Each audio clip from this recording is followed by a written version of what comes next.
మీలో ఎంతమందికి తెలుసు ఈ బౌన్స్ ఛాలెంజ్? మనకొక బెలూన్ ఇస్తారు. అలా బౌన్స్ చేసుకుంటా ఉండాలి. ఆ టైం గూడా ఇస్తారు. వితిన్ ద టైంలో గనక మనం పడేయకుండా ఉంటే మనం విన్ అవుతాము. Next ring toss game.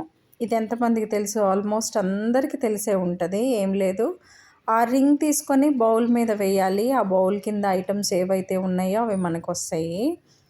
Next ping pong game. ఒక బాల్ లాంటిది ఇస్తారు. మనం ఎగ్స్ ట్రేస్ లోపలికి వెళ్ళేటట్టు వేయాలన్నమాట. దాన్ని పింగ్ పాంగ్ గేమ్ అంటారు. Next house of gems. Different gems ఇస్తారు. అలాగే డిఫరెంట్ కలర్స్ ఉన్న గ్లాసెస్ ఇస్తారు.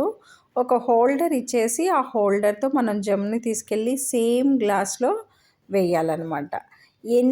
వితిన్ ద టైంలో ఎన్ని జెమ్స్ మనం వేస్తున్నామో దాన్ని బట్టి మనం విన్ అవుతాము. మ్యాక్సిమం ఆల్మోస్ట్ ఎక్కువ వేస్తే అందరితో కంపేర్ చేసినప్పుడు. నెక్స్ట్ స్టిక్ ద బింది. ఇది చాలా ఫన్ గేమ్ అనమాట. దానికి స్టిక్ చేయడమే. బింది తీసుకెళ్ళి ఎగ్జాక్ట్ ప్లేస్లో ఒక టవల్ హోల్డ్ చేస్తారు. Number puzzle. ఈ నంబర్ పజిల్ వచ్చేటప్పటికి జస్ట్ అలా మనం థింక్ చేసేసి ఎగ్జాక్ట్ నెంబర్ మీద ప్లేస్ చేయడమే. ఫర్ ఎగ్జాంపుల్ కింద 6 స్పాట్స్ ఉన్నట్లయితే మన గ్లాస్ కింద నంబర్ కూడా 6 అయినట్లయితే 2 మ్యాచ్ అయితేనే మనం విన్ అవుతాం అన్నమాట. అలా మ్యాక్సిమం 5 మ్యాచ్ అయితేనే వాళ్ళు ప్రైజ్ ఇస్తున్నారు. ఓకే, ఇది అంత అనిపించలేదు మిగతా గేమ్స్తో కంపేర్ చేస్తే. ఓకే, బట్ చాలామంది పిల్లలు ఎంజాయ్ చేశారు ఈ గేమ్ని కూడా. నెక్స్ట్ వచ్చేటప్పటికి స్పీడ్ షాట్ అనమాట. అస్సలు భలే ఉంది ఈ గేమ్ వచ్చేటప్పటికి. ఒకే లైన్లో సేమ్ కలర్ వచ్చే బాల్స్ మనం పెట్టాలి. టైం ఇస్తున్నారు, ఆ టైంలోనే మనం పెట్టాలన్నమాట. సేమ్ కలర్ రావాలి. సో మిడిల్లో నుంచి మళ్ళీ బాల్ తీయకూడదు. ఎగ్జాక్ట్గా మనం పక్కకి షిఫ్ట్ చేసుకుంటూ చేయాలి. పిల్లలు అయితే బాగా థింక్ చేస్తారనమాట. ఇలాంటి గేమ్స్ మనం ఇంట్లో పెట్టుకుంటే పిల్లలు థింకింగ్ పవర్ బాగా పెరుగుతుంది. స్టాండ్ ఏ బాటిల్. ఇదైతే ఫుల్ పేషెన్సీతో ఆడాల్సిన గేమ్. ఏం లేదు, ఆ బాటిల్ని అలా మనం హోల్డర్ తోటి తీసుకోవాలి, పైకి లేపాలి.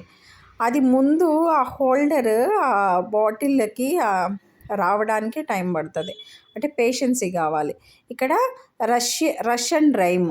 ఏం లేదు, వెనకాల అలా సౌండ్ చేస్తూ ఉంటారు. ఈ కిడ్స్ ఏమో ఇలా రౌండ్గా తిరుగుతా ఆ సౌండ్ ఆపేసినప్పుడు వెంటనే గ్లాసెస్ తీసేసుకోవాలి. ఫర్ ఎగ్జాంపుల్ 4 మెంబర్స్ ఉంటే 3 గ్లాసెసే పెడతారనమాట. అది కూడా చాలా బాగుంది. ఇంకా ఇక్కడ జూక్ బాక్స్ ఏం లేదు, పిల్లలు ఏ టాలెంట్ ఉంటే ఆ టాలెంట్ని చూయించుకోవచ్చు అక్కడ. ఫర్ ఎగ్జాంపుల్ సింగింగ్ అయితే సింగింగ్, డ్యాన్సింగ్ అయితే డ్యాన్సింగ్. ఇక్కడ ఫ్యాషన్ షో ఒకటి కండక్ట్ చేశారు. అందులో కూడా ఒక గర్ల్ విన్ అయింది. ఇవన్నీ కూడా ఫుడ్ స్టాల్స్ అన్నమాట. ఫుడ్ స్టాల్స్ కూడా అన్నీ బాగున్నాయి. ఇంతకీ నేను దేని గురించి చెప్తున్నాను, అసలు ఈ సెలబ్రేషన్స్, ఈ గేమ్స్ ఏంటి అంటే డిపిఎస్ట్ వాళ్ళది ఫన్ ఫియెస్టా అనమాట. ఫన్ ఫియెస్టా అనేది ఏం లేదు, జస్ట్ ఆ స్కూల్ సెలబ్రేషన్స్ ఇయర్లీ వన్స్ చేసుకుంటారనమాట.